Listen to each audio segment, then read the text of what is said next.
devant Dieu pour renverser les forteresses. 2 Corinthiens 10, 4. Les armes avec lesquelles nous combattons ne sont pas charnelles, mais elles sont puissantes, ces armes spirituelles. Elles sont puissantes en vertu de Dieu pour renverser les forteresses. Alléluia. Mais quelles sont ces armes que l'apôtre Paul n'a pas pu citer, que l'apôtre Paul n'a pas pu énumérer, mais il dit tout simplement que les armes avec lesquelles nous combattons ne sont pas charnelles.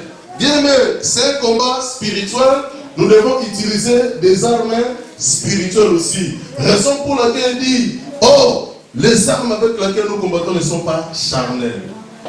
Bien aimé, ce sont des armes spirituelles. Raison pour laquelle je dis les armes spirituelles. Amen. Amen. Et ces armes nous permettent, bien aimé, de renverser les hauteurs, de renverser les profondeurs, de renverser les forteresses. Alléluia. Alléluia. Bien aimé, mais quand je parle d'armes, nous avons deux types d'armes. Nous avons premièrement les armes offensives. Les armes offensives, c'est-à-dire les armes qui nous aident à attaquer l'ennemi. Hein, maman bébé? Les armes offensives. Ces armes sont là pour nous aider à attaquer l'adversaire. Il y a un second type d'armes que nous appelons les armes défensives.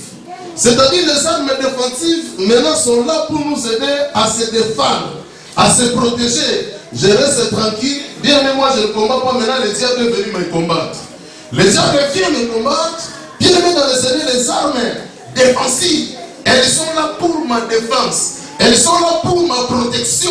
Et quand le diable vient me combattre, bien aimé dans le Seigneur, il me trouve bien blindé.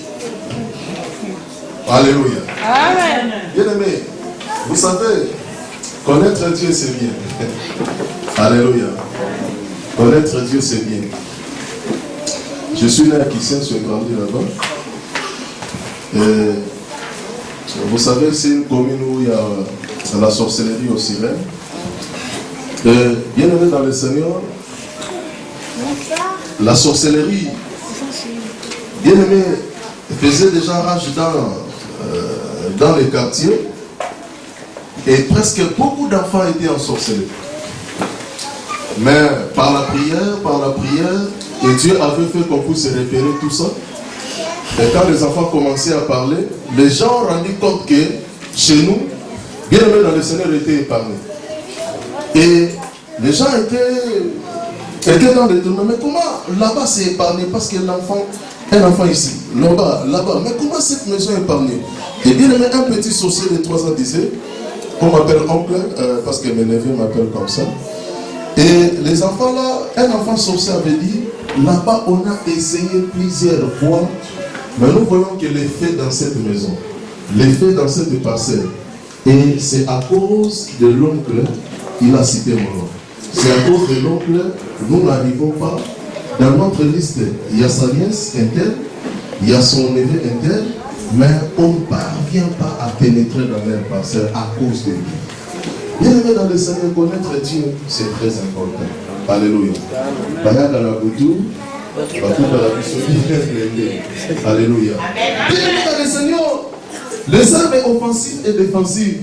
Je voulais faire un piège, mais bien aimé dans le Seigneur, toutes les armes spirituelles sont en même temps offensives et défensives. Je voulais faire un piège, mais l'heure avancée, il faut que je le dise.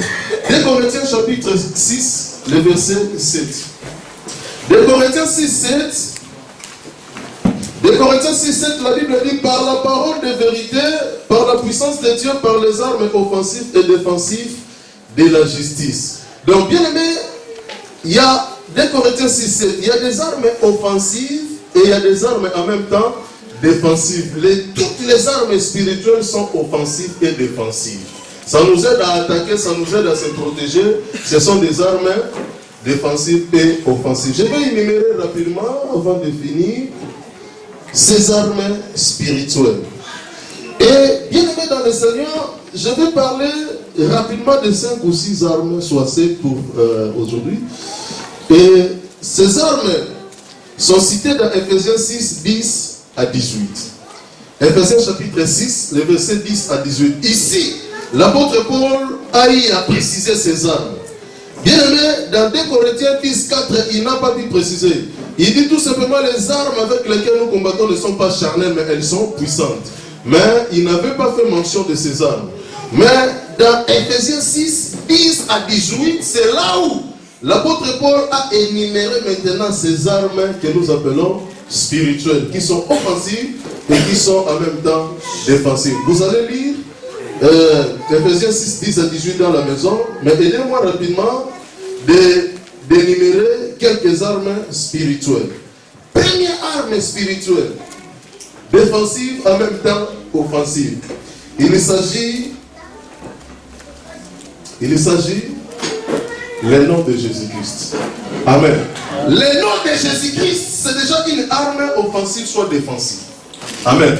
On attaque au nom de Jésus-Christ. Soit tu es bien aimé dans le Seigneur pendant la nuit, tu vois un cauchemar, tu te réveilles au nom de Jésus. Donc tu te défends aussi. Amen. Le nom de Jésus-Christ, c'est bien aimé la première arme spirituelle. Alléluia. Bien aimé dans le Seigneur, utilise le nom de Jésus comme arme offensive, en même temps défensive. Bien aimé, pour mettre fin à tes difficultés, pour mettre fin à tes souffrances, pour mettre fin au combat qui dirait longtemps dans ta vie. Bien aimé, utilise le nom de Jésus-Christ, bien aimé dans le Seigneur, pour la victoire, pour bien aimé remporter sur l'ennemi. Utilise le nom de Jésus-Christ, bien aimé dans le Seigneur, pour obtenir la victoire. Alléluia. Amen. Le combat spirituel ne finira pas jusqu'à ce que ne finira point, je dirais. Le combat spirituel ne finira point. C'est un combat éternel. C'est un combat qui va continuer jusqu'à ce que Jésus reviendra pour enlever l'église.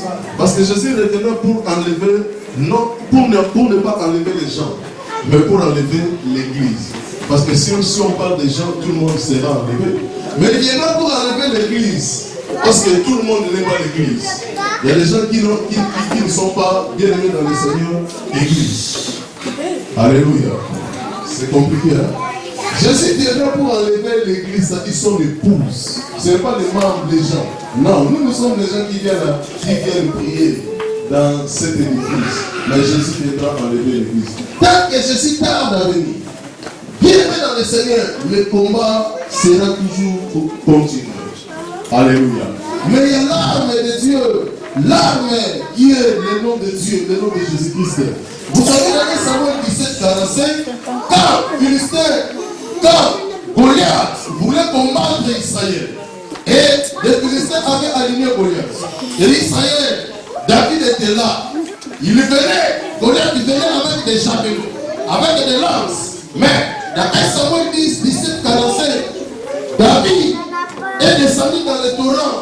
Il a choisi, c'était le torrent de Zétron, il avait choisi 5 pierres pour lui.